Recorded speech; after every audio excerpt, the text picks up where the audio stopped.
Okay friends, welcome to 16th module of this particular course.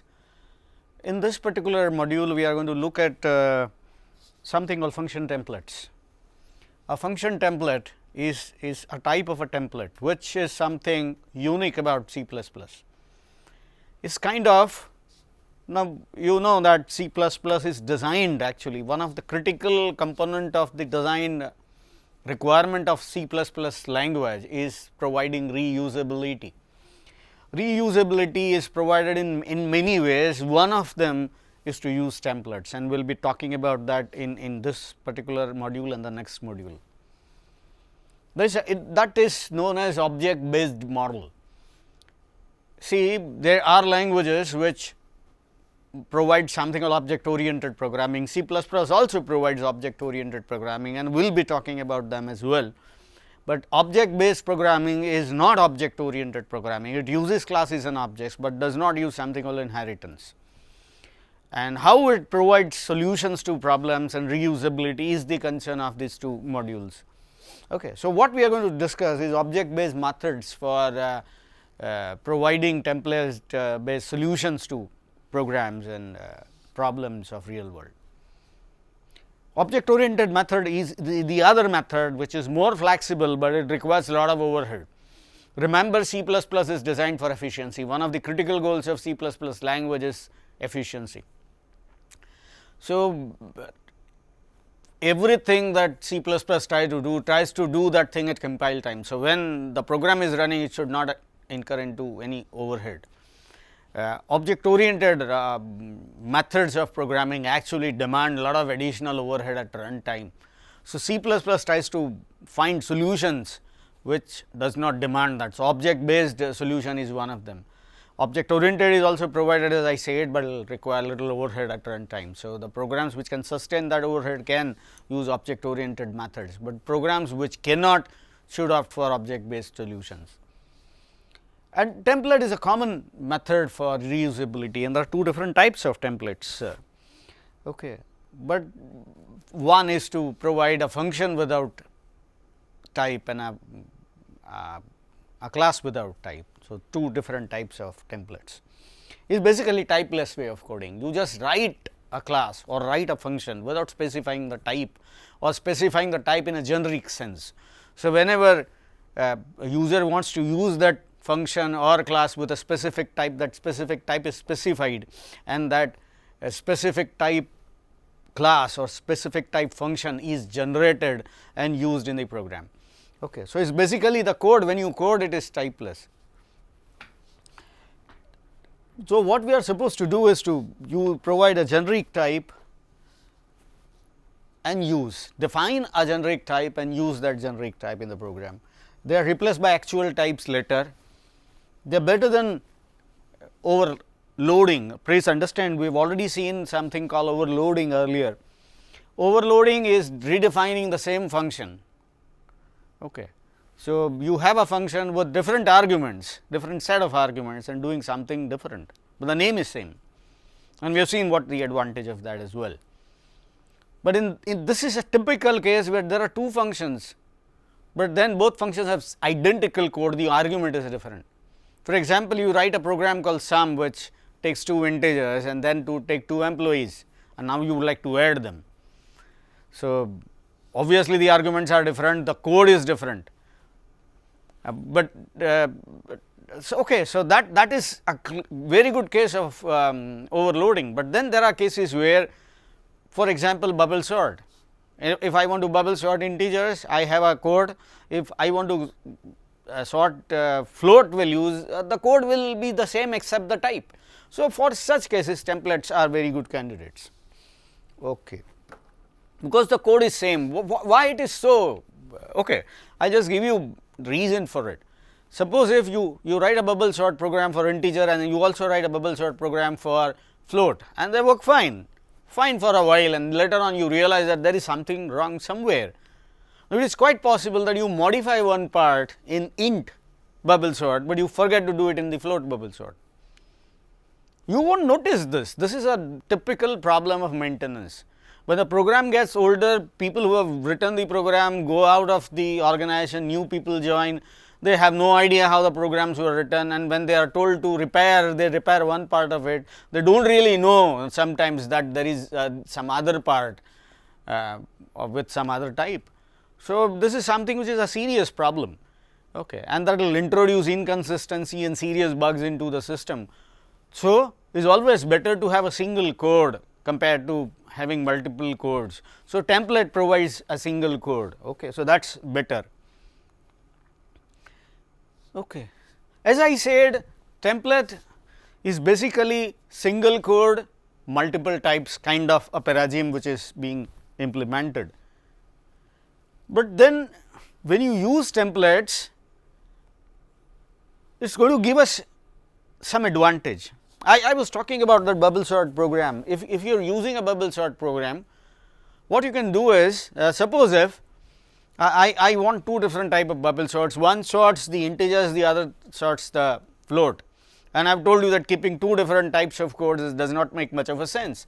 So, you probably argue that fine, we will write just one bubble sort for float, and if we ever find an integer array to be sorted, I will just pass that thing to this float array, float this thing, integer will be promoted to float. C++ does that by itself, and the problem is solved, but the problem is not really solved. Why?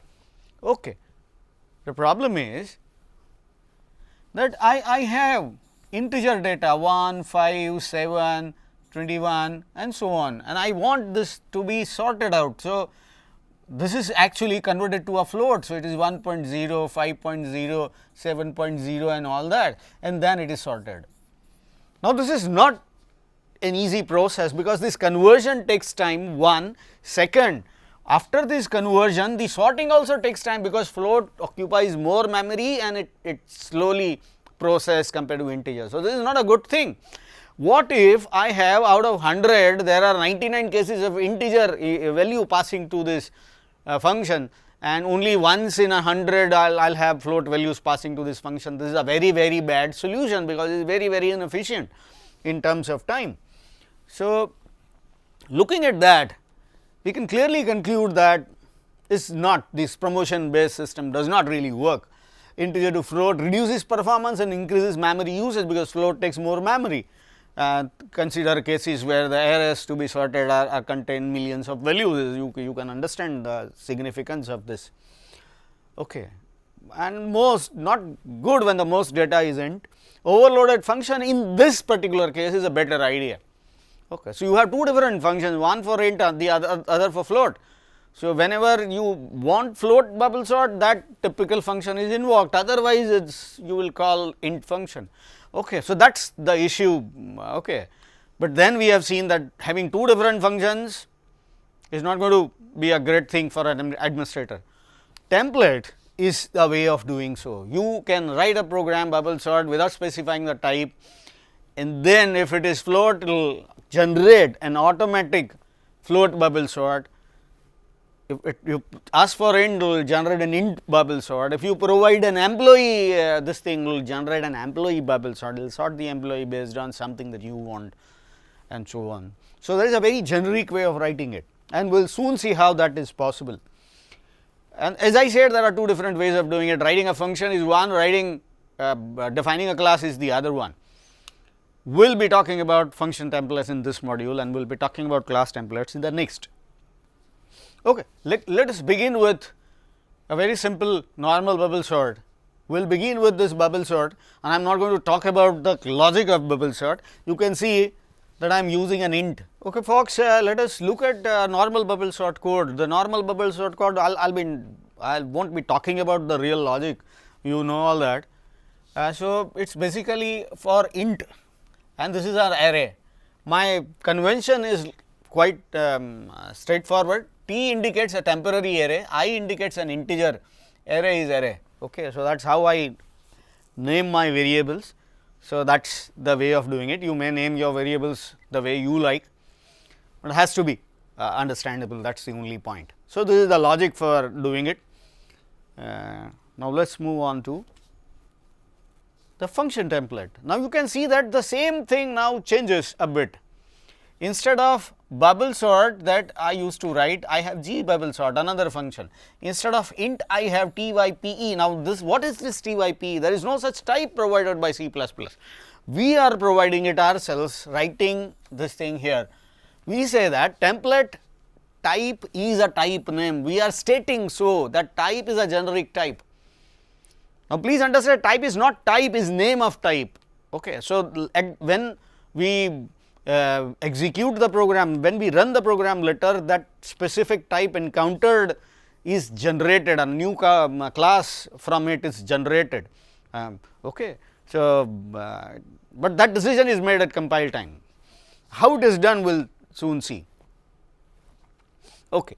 So,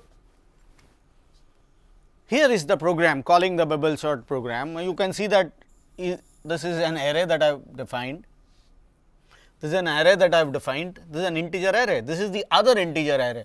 You can again see the way I am defining my variables. I is integer. It is not t, because it is not temporary. This is normal integer array 1, integer array 2. So, this is how I have defined, and I have provided values inside. Okay. And I have also provided a character array. I also have provided a float array. Now, I can this is a normal bubble sort call, bubble sort, and this is the integer array that I pass. And once I sort this array, I just print that array in a sorted form. So, this is how normal function is called and used. Now, if I want to call generic bubble sort, I am calling it this way. I am calling G bubble sort with this value. This is an integer array. So, I specify the type at this point of time. Okay. Now, please understand, this is a function call, this is a normal function call, and there is an additional segment introduced in between within angular brackets, and that specifies the type. Now, once this statement is executed from that definition of generic bubble sort that we have already defined, a type will be changed to int, and a function is automatically overloaded, generated. It is called instantiation, and that is sorted, and you will have it.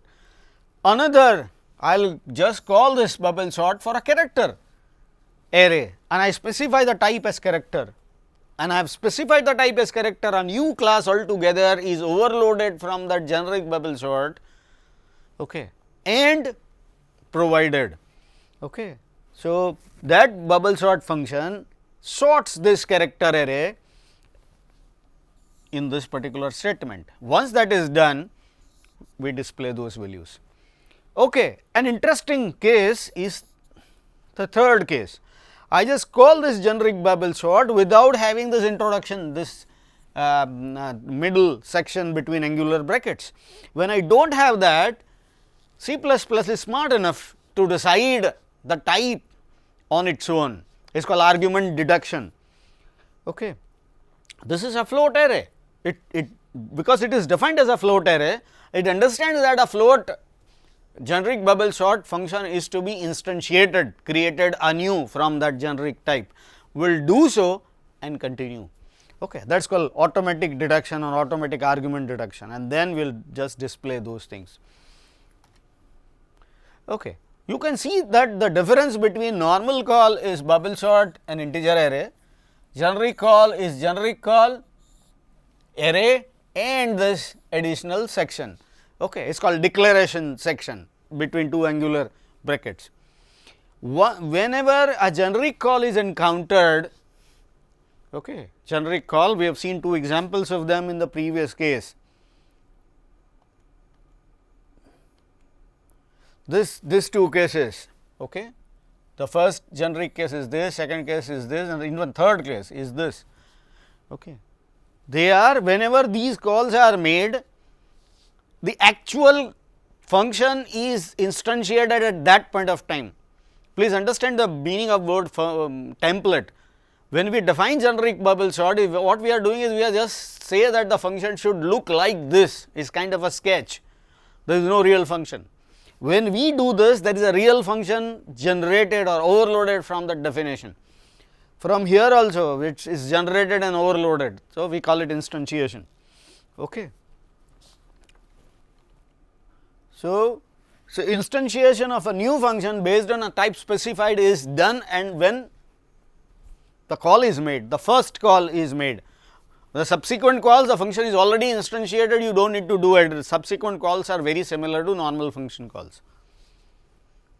Okay. And we have seen the keyword type name, we specify that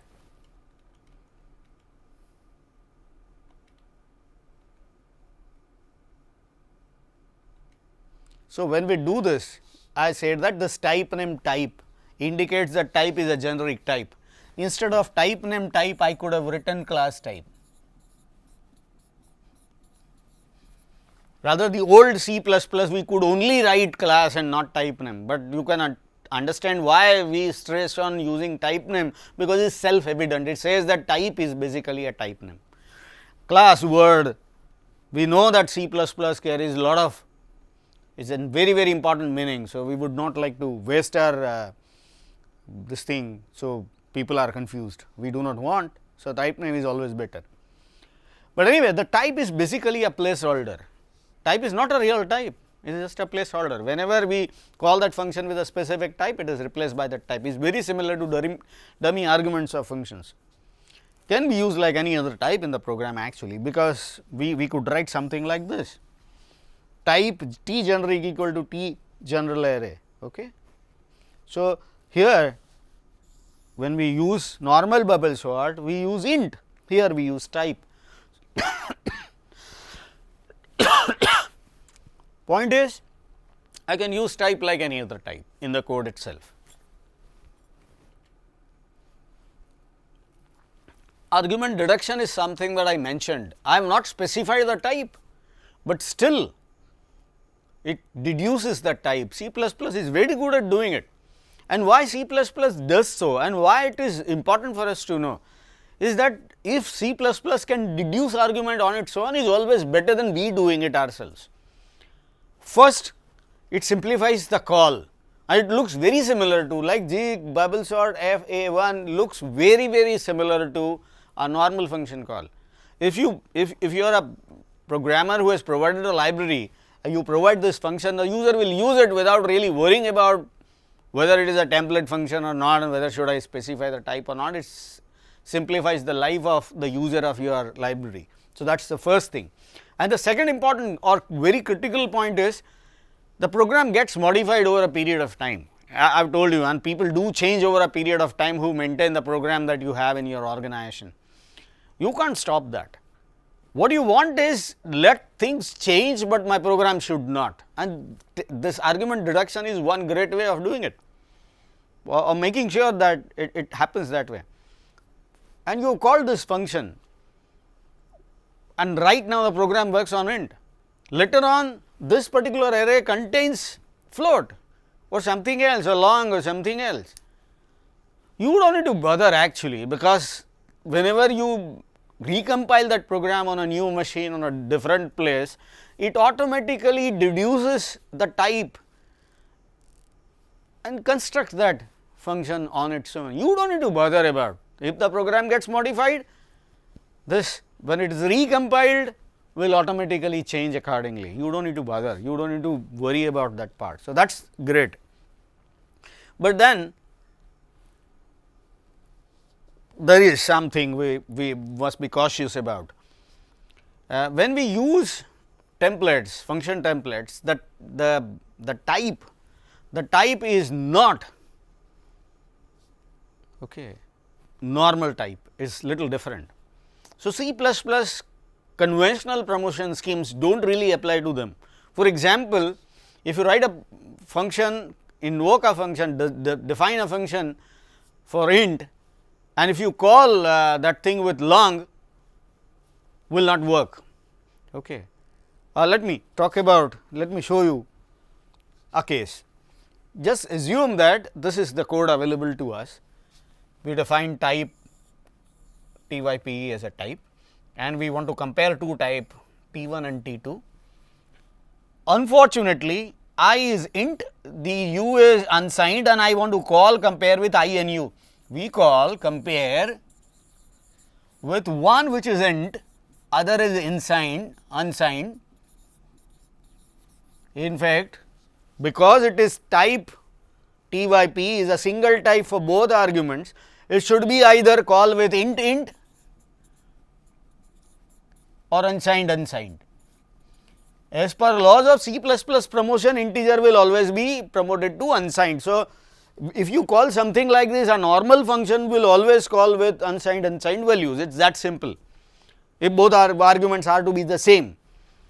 Unlike that, C++ will not do it if this is a template case, it throws an error, it will not compile, okay, because two types are not the same, here they have to be same and there is no promotion applied like a normal case. Okay. But the word template is basically a placeholder, as I said. All three definitions that I provided here are the same. First case I use typ as a name, second case I use t as a name, some authors prefer to use that, some authors prefers to use x. Okay. If you read books of different authors, you will find them differently. My book I prefer typ, okay, but then you will find people writing all sorts of codes, but they are basically the same, because type or t or x is basically a placeholder, you write anything and it is just the same. Okay. All of these are same, the type t and x, all of them are placeholder. There is no memory occupied when I do something like this, there is no memory occupied, there is nothing happening actually. We are just specifying that there is a function template from where the functions can be instantiated. So, there is no real function defined actually. Okay, there is no function coming into existence when you write something like this, only when you use g bubble sort int or float or something, there is a real function getting built, okay, and this is basically only a sketch. Okay, the process of instantiation, when an actual function is generated from the template, we call it instantiation. Okay. And there are two words actually, instantiation is a process, an instantiated function is the real functions. So, generated from it. Okay. The first template function call instantiates that function as well as make a call. So, there are two things happening. So, when you write g bubble sort something like this, when you write g bubble sort int and an array name, two things happen. First, this particular class is instantiated, one. Second, a call is made, okay. The function is instantiated and then the function is called. If I call it again int with some other array, I am actually calling the same function, is already instantiated. So, in second call it is not instantiated, only in the case of the first call it is instantiated. But in call number 1 it is not only instantiated, it is also called. Second case is only calling it, is not instantiating. Okay. So, there are normal functions and there are instantiated functions and there are differences between them. Let us try to throw some light on that part. Okay. Normal function is generated when defined. So, if I define bubble sort, normal bubble sort, when I define it, it is there, it comes into existence, even if it is not called a single time in a program, it is still generated, it is instantiated. Unlike that, a generic bubble sort case, a generic function, a function template does not come into existence unless they are called. If they are not called, they will never come into existence. For example, if there is an if else loop, if the condition is true, then you call that function. So, if the condition never becomes true in one typical execution of a program, that particular function will not be instantiated in that case. Okay. Only if it is true, function is called, the function is instantiated. And you can see that when you write a function for a generic type, it actually can be instantiated for many types, but C++ will not instantiate any function which is not called in the program during a typical execution part. So, it is how it is done. Okay. So, unlike a case where normal function, it is when it is defined, it will always be executed irrespective of whether it is used in the program or not. Okay. So, I can actually use template for user defined objects as well. And for user defined objects, we will pick up a case of a class called EMP, it defines an employee. Okay. So, it is a very typical definition of a class which you could see on your screen. We have a class employee where there are three things apart from employee number, which is basically the key. There are three more attributes of an employee, and we have a constructor as well as a comparison operator. Whenever you want to compare two objects, there are two methods of doing it. One, you just compare them completely, like C used to do. Okay. So, if you define student Ganesh and student Mahesh and you just compare both of them, then they are compared bit by bit completely. If every bit is same, they are same. But in many other cases, you just do not do it, you just compare an index value. For example, two employee records are same if they contain same employee number, two customer records are same when they contain two employee the customer numbers. Okay. So, we have an overloaded operator for displaying employee, and this is the generic function that we write, and this is the simple function. What does it do? Just assume that this is an array of something.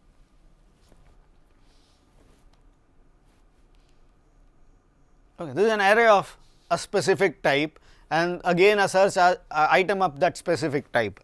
Now, what you do is you just compare that search item with every item of the array, you just linearly compare them and then return the index. If there is no one, you return -1 as an index. It is a very simple method of linear search that you probably have seen already. We already have this type defined already and I am using them. So, this is generic search program. Okay. And this is the program, the main program where I have a list of employees. Okay. Basically, this is a list of almost 9 of them are women cricket team players and one of them is a male cricket team player, but anyway that is the name here, and there here you can see that the function is called here with employee list here, and there is a temporary employee object constructed at this place. Okay. And I am just specifying the value, index value is 3 and the rest is null, and they are compared. Okay. So, the generic case, they are compared.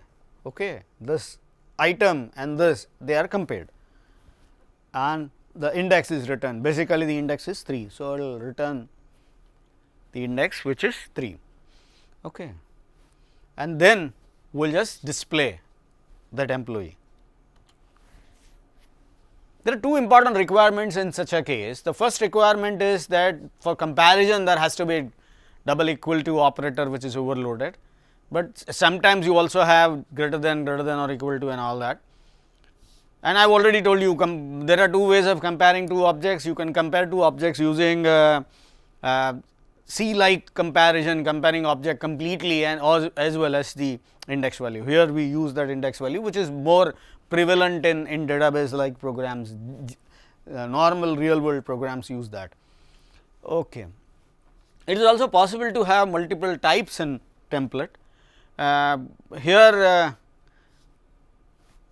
for example, I have some type, it adds values of two same types, but remember this is a very strict type matching process. So, int unsigned long int kind of addition will not happen if you provide something like this. If you really want that, a little better mechanism is like this.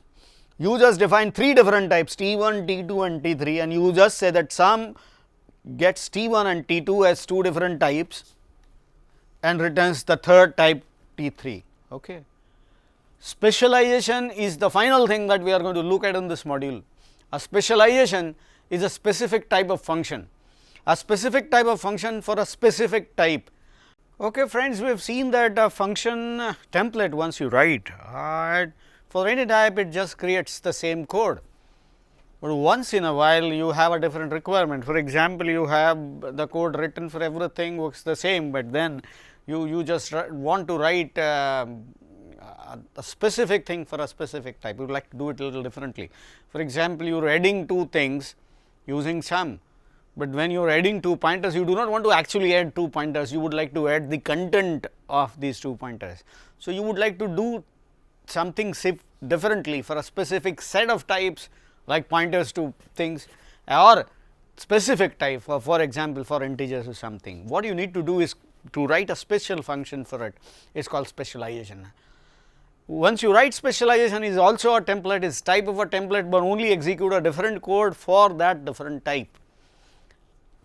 Instead of, you can write a generic function, normal function as well. The difference between a special case template and a normal function is that normal function, normal rules of promotion are applied. In case of a templatized this thing specialization, only for that specific type this thing is done, otherwise the whole other case will fall into that generic category. Okay. Some authors actually say that you should not use a normal specialization, you should only use normal functions, and they have their own arguments. I do not want to talk about philosophy of how one should code C++ program, but you may read some articles on them available over web, and 2 references which are provided, Starstop's own page and Scott Mayer's case. Okay. So, here what if following calls are made, if suppose if I write sum to hi, or you adding 2 to a string, 3 to a character.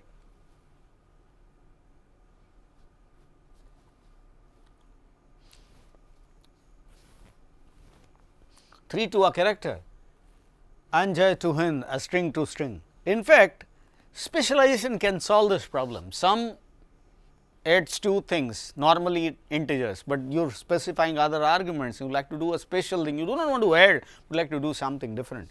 For example, you would like to add 2 to the ASCII value of the first character that you provide in a string, or here you would like to add to the first character only the ASCII value of the character that is provided. Here you would like to concatenate 2 strings or something like that. So, you have your own interpretation of calling sum on different types, and if you want to map your implementation, your understanding about how those things should be added into a program, you can use specialization. So, you can write a specific specialization, see how it is defined.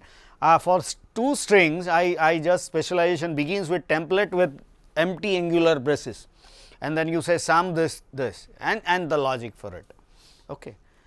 So, and it is also possible, as I said, you can write for a specific set of types. For example, template empty declaration section, type sum this thing, and what you do is you actually add the content rather than the pointer itself. Okay. In a normal case, you add whatever passed to it, but when it is a pointer, you add contents of those pointers. So, that is the different behavior that we like to provide. So, you use this specialization. For a specific type, you will have to provide a template specialization, you can't use a normal function, but case number 1, you can have a normal function. Normal function is something where you just remove that first template part, okay, and you just write, it becomes a normal function. If you write this template, it becomes a specialization. Remember the difference between the 2. Here there is no promotion, in normal case it is promoted. Okay. It is also possible to provide non-generic types like int size. Okay. There is a program given in the reference book that I wrote, ANSYS C++ by Oxford University Press. You may read an entire example there. Okay, folks, what we have seen in this module? We conclude this module with this note. What we have seen? We have seen that there is something called a function template available to us, where we can just write the code without specifying the type. We just define a specific general type and write the entire code like a bubble sort program, and later on we would like to overload functions for a specific type. We will just do it by just calling it in a special, using a special syntax. Okay. We call that process an instantiation, and we have also seen the advantage of doing it. We just write one code which works for multiple types. Okay. With that note, we will conclude this module. We will look at class templates in the next module. Thank you all, friends.